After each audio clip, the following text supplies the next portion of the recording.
Tonight's vote is about more than who leads the council. It is about what direction Barnet chooses at a time when public trust in politics is really fragile. The electorate did not give any party overall control of this council. Residents chose a chamber with 3 parties represented, with the Green Party receiving 16% of the vote. That matters, and it reflects something much bigger. Across Barnet, residents feel deeply disconnected from how decisions are made and increasingly frustrated by a political culture that too often manages the status quo rather than confronting the scale of the challenges we face. People are struggling with inequality and the cost of living. Families are fighting for support for children with SEND needs, including children with developmental language disorder, having to travel out of borough to access appropriate provision. Disabled residents and carers feel exhausted battling social care systems that deny unmet need. Communities feel shut out of major planning decisions, while developer-led proposals continue to rule.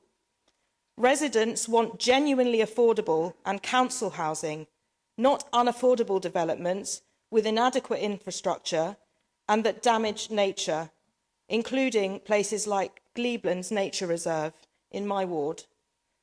Young people need investment, places to meet, and opportunities to build community.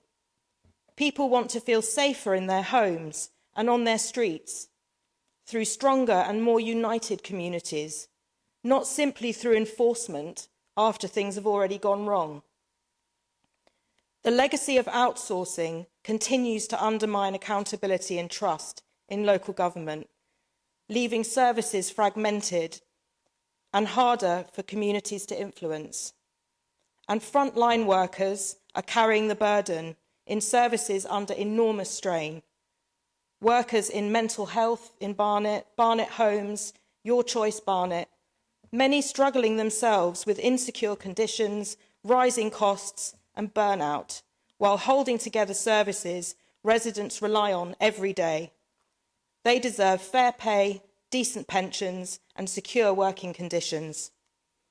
At the same time that residents are asking for more transparency, more accountability and stronger scrutiny, this council is today proposing constitutional changes that would significantly weaken public challenge, removing deputations from full council and further restricting the ability of ungrouped councillors to meaningfully participate in democratic processes.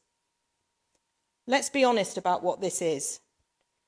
These proposals effectively create first-class and second-class councillors, and by extension, first-class and second-class residents. At a moment when residents are demanding a stronger voice, these proposals would pull scrutiny further away from public view and concentrate power more tightly within party structures.